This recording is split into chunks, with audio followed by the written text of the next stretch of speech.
had something all put out there, but I took it off. Okay. Well, first of all, I'm going to give congratulations to. I'll tell you what. I'll give it when it's due because I'm kind of fair that way.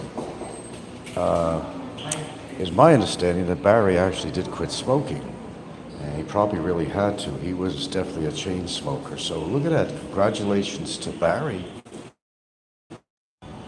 Okay, we're going to have some glitches here, I think.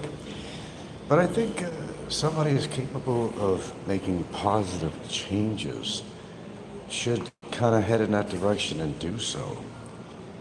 I mean, anything is possible in this world, really. And I was really going to get on about how people do put shows out about, you know, hospitals and what comes up. It's a very popular topic. But from my own experience, I wanted to share, and I wish I could be a lot more detailed. Sometimes shit happens and you got to take care of it. That's just the way it goes. And what that simply means is that if you have to make a trip to the hospital, so many things that you're going to have to go through. Just getting in the hospital, the massive paperwork, the frantic surroundings of, everywhere from nurses and aides and people scurrying about, sitting down and basically to get interviewed as to what the hell is going on with you, and then having to have the disappointment of sitting around for long periods of time trying to be seen by somebody, and so they kind of triage you. Okay, that's kind of how it works. You get kind of triaged.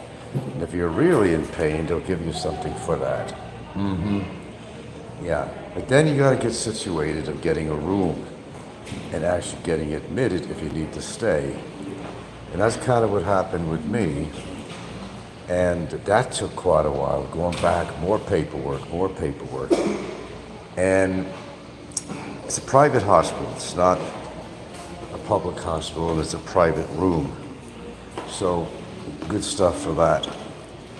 Okay, so there's so many in-betweens on there, I couldn't even begin to actually fill you in. And once you do get a room, there's about 40 people a day, which, it's good to have the attention to get things done. But there's 40 people a day that are coming in and out of your room. And you're tired. Even in the middle of the night, you want to sleep, but there's always somebody coming out. I got to take your pulse, or this or that, or I got to give you this.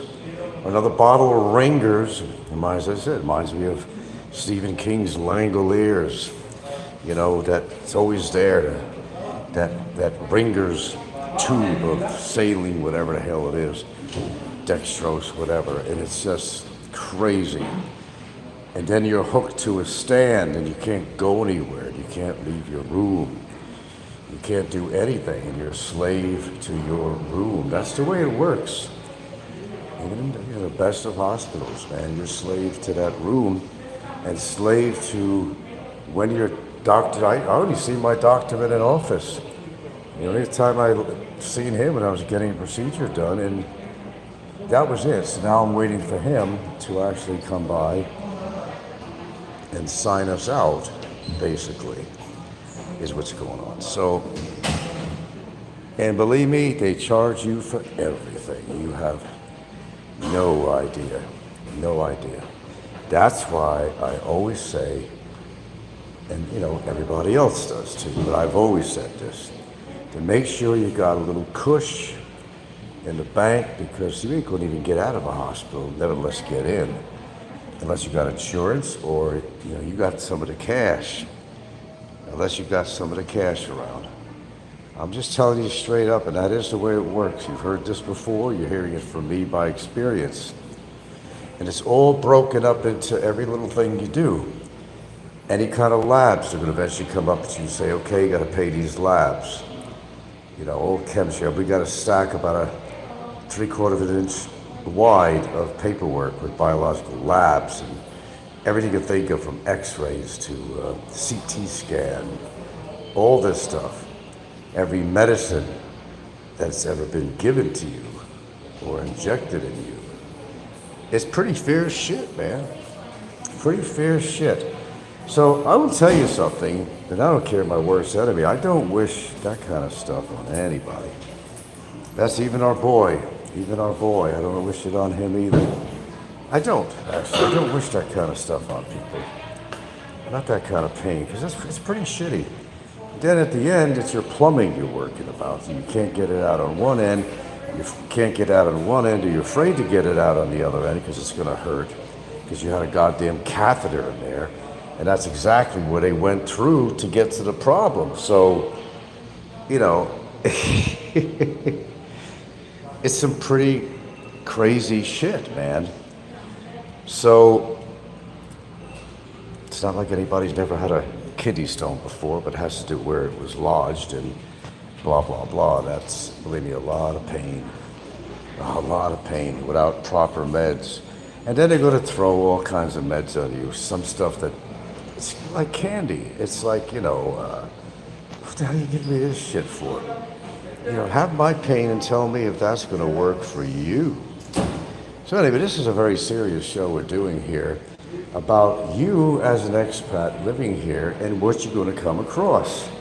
Instead of just talking about it, I'm going to say by experience of what happened with me and still is. And you'll have the urge to go, but then you're afraid to go because you think you're going to be in pain. You got to live with that too. You got to empty out both ends. That's just the way it is on here, you know. You got to, and it's not an easy thing. And for the first time in my life, I experienced paralysis when they had to give me basically a spinal thing. And I'll tell you what, I could not feel. It's like I was touching some sofa or a couch, an object that wasn't me. Although I was patting at my own legs, I couldn't feel a damn thing. I couldn't feel a damn thing. I was touching something, but it wasn't me. Because my legs, lower spine was completely dead. Completely cut off. And that's a strange ass feeling, let me tell you that. That's really a strange feeling. When you can't feel your own body underneath you. So, yeah, I'm doing this show because this is something I think I would have absolutely done on one of my old morning shows. And this would have been an excellent show kind of to talk about, and it's all based on actual experience. And what you will have to go through if you're going to live out here. And I'm going to tell you straight up again, and you've heard this like 50,000 times from other people. No, man, you got to have a cush. You got to have a cush in the bank because you might get yourself into the hospital, but you ain't going to get yourself out until you're going to find a way to pay. It's a scary situation. In America, you could go basically into any operating room. Uh-oh, what was this now? And, you know, they'll take, I'm not operating, emergency room, and they'll take you in. They'll deal with the billing later, but it's different out here. Now, I don't want to scare you people to death, but sometimes maybe that's what you actually need. Anyway, I don't want to make a long show on this, but we're trying to take care of business here. But I wanted to come on because I wanted to share what you will be going through if you had an event. And it doesn't have to be catastrophic or nothing like that. It's just that if you need some kind of medical attention, and, you know, Stones are Stones, you know, they're not just a name of a rock and roll band, but they're a reality of life that a lot of people get stones, women and men. And according to where they're lodged, you don't know what pain is until you have that. Trust me when I tell you, you have no idea what I'm talking about until you've actually experienced that. And then at the end, when everything is done, you take care of the procedure, you're still healing, and there's certain things going to hurt when you do this and you do that. You know, like the doctor says, hey doc, it hurts when I do this. You say, but don't do that. But sometimes you're going to have to do that to get it going. So hope you enjoyed this immensely. Hey, you know, there's hope out there for everyone. There's hope out there. Let me tell you something. if the bummer could quit smoking. And I heard that he did. I heard that he actually did. Which to me, I must say, is absolutely amazing. That means he has the ability to change if he really wanted to. He has the ability. And although I don't feel, because he's been given opportunities, but kept on doing things over and over again, it don't make sense to me. Believe me, if you've been chain smoking like he does, I'm not a chain smoker, but if you could chain smoke like this guy was, it was part of his body, it was part of his personality, it was like an appendage to have that 3-foot mighty white out there, you know? So, with that being said, I gotta go. Change is possible. Change is possible.